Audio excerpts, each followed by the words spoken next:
મુલાકાત લેશું સરકારી સ્વિમિંગ પુલ તરીકે જૂનાગઢની જનતામાં પ્રખ્યાત એવા જોશીપુરાના અંડરબ્રિજની.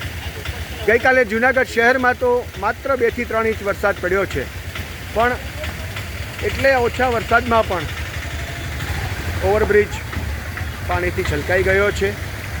અને ભલે તંત્ર દ્વારા પાણીના નિકાલ માટે વ્યવસ્થા કરવામાં આવી છે, એ વાતથી આપણે ઇનકાર નથી કરતા, પણ પ્રતિવર્ષ એકની એક સમસ્યા, એકની એક તકલીફ જૂનાગઢવાસીઓને શું કામ ભોગવવી પડે છે, તેનો કોઈ જવાબ સંતોષકારક મળતો નથી અથવા તો આપવામાં આવતો નથી.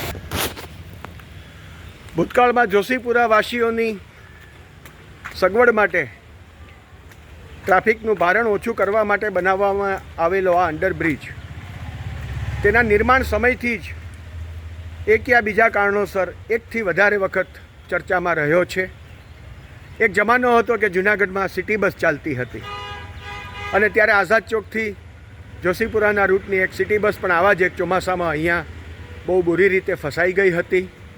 તમામ મુસાફરોને રેસ્ક્યુ કરી લેવામાં આવ્યા હતા, પણ એક દુર્ભાગી જૂનાગઢવાસીએ તેમાં એનો જીવ ગુમાવ્યો હતો.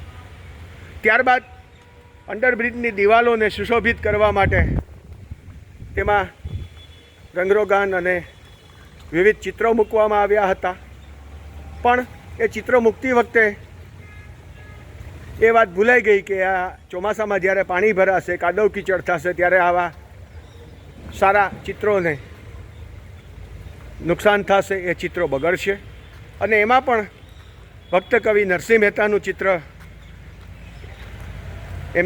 એમની યાદગીરી રૂપે, ઋણ સ્વીકાર રૂપે મૂકવામાં આવ્યું, પણ સખત કીચડથી એ ચિત્રો જ્યારે બગડવા માંડ્યા ત્યારે એને પણ હટાવવા પડ્યા. આમ કામ થાય છે, પણ આયોજનનો ક્યાંક અભાવ છે, દૂરંદેશીનો ક્યાંક અભાવ છે.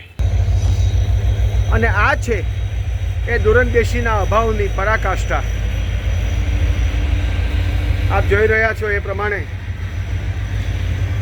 એક 4 વ્હીલર 90% ઉપર આ અંડરબ્રિજના પાણીમાં ગરકાવ છે. સમયસર લોકોનો સાથ મળવાને કારણે અંદર બેસેલા પ્રવાસીઓના જીવ તો બચી ગયા હશે, પણ આટલી કિંમતી સંપત્તિ જ્યારે આવી રીતે નષ્ટ થતી જોઈએ ત્યારે એ આપણી હોય કે બીજાની હોય, અફસોસ તો થાય. અને વિચાર પણ થાય કે આ અંડરબ્રિજનો પ્રશ્ન વર્ષો વર્ષ પ્રતિવર્ષ એક સરખી રીતે અણઉકેલ કેમ છે, અને આનો ઉકેલ ક્યારે આવશે, ક્યારે પાણીના નિકાલની વ્યવસ્થિત સિસ્ટમ ગોઠવવામાં આવશે, અને ક્યારે જૂનાગઢના શહેરીઓને થતું આવું નુકસાન અટકશે. જોશીપુરા અંડરબ્રિજથી હું ભૂષણ ઝાલા, પ્રાઇમ ડેબ્યુ, જૂનાગઢ.